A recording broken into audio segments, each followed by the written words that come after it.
Houston is back, baby. The Houston Texans get a tough overtime win against the Indianapolis Colts on the road with a stunning performance by Deshaun Watson, or at least what many would consider stunning for other quarterbacks. Honestly, for Deshaun Watson, it's kind of almost expected because of the way he played last year. Of course, Andrew Luck had a pretty good game as well. If you consider 4 touchdowns, no interceptions, 464 passing yards, 64.5% completion rating, and a 108.5 quarterback rating to be good, I think that's pretty good.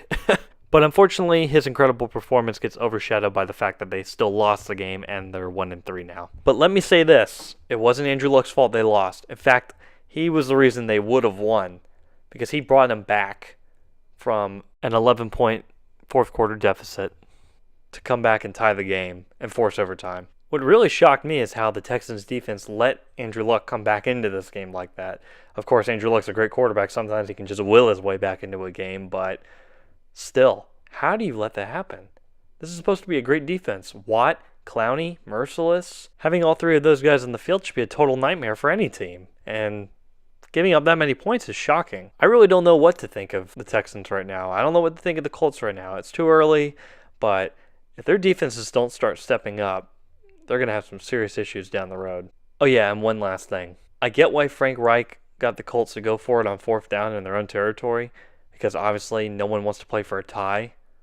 But at the same time, a tie is still better than a loss, and that cost you the game. I get it. You wanted to go out there and you wanted to win the game. But you realize when you don't win and you don't tie, you lose. So sometimes it's better to just take the tie. Of course, you could say the same about what Tennessee did. Mike Vrabel did the same thing and went for it to avoid a tie. But at the same time, he called the right play call and Frank Reich didn't, and that's the difference. And if Frank Reich called the right play call, they would have hailed him as a genius. But instead, everyone's going for his throat. So sometimes it's not about the decisions you make, but what are the results of the decisions that you make? That's the difference.